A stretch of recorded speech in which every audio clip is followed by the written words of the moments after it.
दोस्तों, स्वागत है आपका हमारे यूट्यूब चैनल HY एकेडमी में। और आज का अपना टॉपिक है प्रतिरोध का नियम। ओके, आज हम पढ़ेंगे प्रतिरोध का नियम और फुल एनालिसिस, पूरा डिटेल इसके बारे में पढ़ाई करेंगे, जानकारी लेंगे, ताकि फिर किसी दूसरा वीडियो देखने की ज़रूरत ना पड़े। ओके, तो आज हम देखेंगे प्रतिरोध का नियम। ओके, अपना टॉपिक रहेगा प्रतिरोध का नियम। ओके, ये अपना टॉपिक है आज का। ओके, तो चलिए हम स्टार्ट करते हैं अपना आज का टॉपिक प्रतिरोध का नियम। प्रतिरोध का नियम क्या होता है? देखिए, प्रतिरोध का जो नियम है, सीधा सीधा हम पढ़ेंगे। प्रतिरोध का जो नियम है वो बस एक फार्मूले पर डिपेंड है। ओके, R बराबर रो इंटू एल बाई ए, इसी फार्मूले पर पूरा डिपेंड है प्रतिरोध का नियम। ओके, इसके अलावा कुछ भी नहीं है। ओके, तो प्रतिरोध का नियम में पहला क्या आता है? पहला पॉइंट, जो प्रतिरोध होता है, हम प्रतिरोध का नियम पढ़ रहे हैं तो प्रतिरोध के बारे में ही पढ़ेंगे। ओके, तो जो प्रतिरोध होता है, रजिस्टेंस, ओके, ये डायरेक्टली प्रोपोर्शनल होता है किसके? चालक की लंबाई के। ओके, जैसे फार्मूले में दिख भी रहा है आर एल। अगर हम आर को डायरेक्टली प्रोपोर्शनल ले ले एल के, ठीक है, तो ये क्या हो जाएगा? आर क्या होता है? डायरेक्टली प्रोपोर्शनल होता है एल के, तो ये हो जाएगा आर प्रोपोर्शनल एल। ओके, पहला पॉइंट। दूसरा पॉइंट क्या होता है? प्रतिरोध जो होता है, किसी चालक का जो प्रतिरोध होता है वो इनवर्सली प्रोपोर्शनल होता है उस चालक के क्रॉस सेक्शनल एरिया के। ओके, तो आर हो जाएगा इनवर्सली प्रोपोर्शनल चालक के क्रॉस सेक्शनल एरिया के। ओके, पहला पॉइंट क्या हो गया? जो चालक का प्रतिरोध होगा वो उस चालक के लंबाई के समानुपाती होगा। दूसरा क्या होगा? किसी चालक का जो प्रतिरोध होगा उस चालक के क्षेत्रफल के क्या होगा? व्युत्क्रमानुपाती समानुपाती होगा। ठीक है, अच्छा, समानुपाती का क्या मतलब हुआ? जैसे अगर चालक की लंबाई बढ़ाएंगे, ओके, जैसे मान लो पहले चालक की लंबाई ये थी, हमने चालक की लंबाई बढ़ा के इतनी कर दी। ओके, तो क्या होगा? अगर चालक की लंबाई इतनी है तो इस समय प्रतिरोध का मान कम होगा, लेकिन जैसे हमने लंबाई बढ़ा दी तो प्रतिरोध का मान क्या हो जाएगा? ये हो जाएगा, बढ़ जाएगा। ओके, मतलब अगर यहाँ से देखें तो लंबाई अगर बढ़ाएंगे तो प्रतिरोध का मान क्या होगा? बढ़ जाएगा। ओके, पहला पॉइंट। दूसरे पॉइंट को डिस्कस करते हैं हम। तो दूसरे पॉइंट में क्या है? अगर हम किसी चालक का एरिया कम करेंगे, एरिया मतलब क्या हो जाएगा? एरिया बराबर क्या होता है? लंबाई गुणे चौड़ाई। ओके, एल इंटू बी मान लेते हैं, लंबाई गुणे चौड़ाई। तो किसी चालक का, सपोज दैट ये अपना चालक है, क्या है? ये चालक है। अब चालक की अगर हम लंबाई बढ़ा रहे हैं, ओके, और इसकी चौड़ाई बढ़ा रहे हैं, मान लो पहले चौड़ाई ये वाली थी, अब चौड़ाई हमने बढ़ा दी। ओके, तो ये भी तो इफेक्ट पड़ेगा उसके रेजिस्टेंस पे, प्रतिरोध पर। तो उस समय क्या होगा? इसमें क्या होगा? देखो, जब हम इसका एरिया बढ़ाएंगे, चालक का एरिया बढ़ाएंगे, तो उस समय क्या होगा? पहले देखो, मान लो पहले वाला एरिया ये है।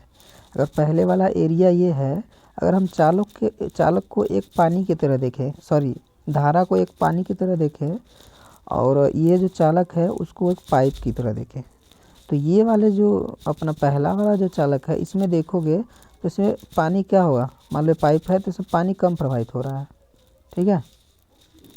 लेकिन अगर हम यही पाइप थोड़ा मोटा ले लें तो इसमें ज़्यादा पानी प्रवाहित होगा, तो धारा इसमें ज़्यादा प्रवाहित हो रही है, ठीक है, और इसमें धारा कम प्रवाहित हो रही है क्योंकि इसका एरिया कम है और इसका एरिया ज़्यादा है। ओके, तो जस्ट ऐसे ही है, जैसे अगर हमने एरिया ज़्यादा ले लिया तो धारा ज़्यादा प्रवाहित होगी। धारा ज़्यादा प्रवाहित होने का मतलब क्या है? प्रतिरोध कम हो रहा है, मतलब विरोध कम हो रहा है। किसका? धारा का।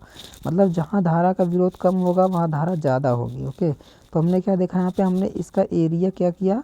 बढ़ा दिया। एरिया बढ़ा दिया तो रजिस्टेंस क्या हो जाएगा? कम हो जाएगा। ओके, रजिस्टेंस क्या हो जाएगा?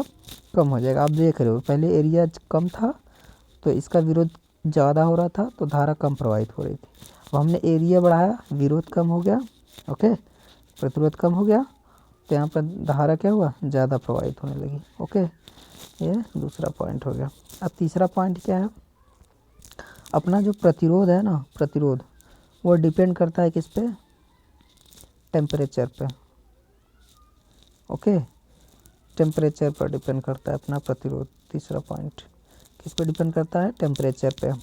अब टेम्परेचर पर कैसे डिपेंड करेगा, जैसे अगर मान लो कोई चालक पदार्थ है, ओके, कोई चालक पदार्थ है, तो चालक पदार्थ का अगर टेम्परेचर हम बढ़ाएंगे ना तो उसका प्रतिरोध बढ़ता है। ओके, अगर टेम्परेचर हम बढ़ाएंगे किसी चालक पदार्थ का तो उसका रेजिस्टेंस क्या होगा, बढ़ेगा। ओके, इसका रेजिस्टेंस क्या होगा, बढ़ेगा। और अगर घटाएंगे तो रेजिस्टेंस क्या होगा, कम होगा। ओके, तो टेम्परेचर पर डिपेंड करता है। ओके, और फोर्थ पॉइंट क्या है अपना इसमें, फोर्थ पॉइंट या लास्ट पॉइंट ये है कि ये जो रो होता है, रो इसमें रो दिया है, फार्मूले में रो होता है ना, आर इक्वल टू होता है रो इंटू में एल बाई ए। ओके, तो आर एल और ए के बारे में हमने तो डिस्कस कर लिया, बचा रो। रो क्या है, रो होता है रजिस्टिविटी, हिंदी में बोलते हैं प्रतिरोधकता। ओके, तो रो क्या होता है, रजिस्टिविटी, रजिस्टिविटी। ओके, रो क्या होता है, रजिस्टिविटी। ओके, तो रजिस्टिविटी क्या है, ये किसी पदार्थ की प्रतिरोधकता होती है, रजिस्टिविटी होती है, और ये फिक्स होता है। किसी भी मटेरियल की रजिस्टिविटी फिक्स होती है। ओके, जैसे मान लो अगर कॉपर है तो कॉपर की रजिस्टिविटी फिक्स होगी, वो चेंज नहीं होगा, उसका प्रतिरोध चेंज होगा लेकिन उसकी रजिस्टिविटी फिक्स होगी, क्योंकि वो मटेरियल पर डिपेंड करता है रजिस्टिविटी। ओके, जैसे कॉपर की रजिस्टिविटी अलग होगी, अपना एल्युमिनियम की रजिस्टिविटी अलग होगी। जैसे कॉपर की रजिस्टिविटी कम होती है और एल्युमिनियम की रजिस्टिविटी कॉपर की तुलना में ज़्यादा होती है। मतलब कॉपर की जो चालकता होती है वो ज़्यादा होती है किसकी अपेक्षा, एल्युमिनियम की अपेक्षा। ओके, ये इसका रिलेशन है। तो ये था अपना ओम का नियम, जिसमें हमने पढ़ा क्या क्या, एक बार फिर से जान लेते हैं क्या क्या पढ़ा हमने इसमें। पहला पॉइंट क्या था, प्रतिरोध के नियम में पहला नियम था ये, प्रतिरोध के नियम, पहला पॉइंट ये था प्रतिरोध के नियम में कि जो किसी चालक का जो प्रतिरोध होता है वो उस चालक के लंबाई के क्या होता है, समानुपाती होता है। दूसरा पॉइंट क्या था, उस जो चालक है उसका जो प्रतिरोध है उस चालक के एरिया के विद्युत क्रमानुपाती होता है, इनवर्सली प्रोपोर्शनल होता है। ओके, तीसरा पॉइंट क्या था, जो चालक का जो प्रतिरोध है वो डिपेंड करता है किस पे, टेम्परेचर पे, मतलब तापमान पे। ओके, मतलब अगर चालक का तापमान बढ़ाएंगे तो उसका प्रतिरोध क्या होगा, बढ़ेगा। ठीक है, पॉजिटिव टेम्परेचर कोफिशिएंट कहलाता है। और लास्ट पॉइंट क्या है, चौथा पॉइंट, कि उस जो किसी भी चालक की जो रजिस्टिविटी रो है वो डिपेंड करता है चालक की प्रकृति पर। बहुत इंपॉर्टेंट क्वेश्चन है, इससे हर एग्ज़ाम में कम से कम 4-5 क्वेश्चन आपको मिल जाएंगे किसी भी ITI लेवल के एग्ज़ाम में, टीएस2 DRDO रेलवे एग्ज़ाम में, या UPPCL टीएस2 में, या UPRVUNL में।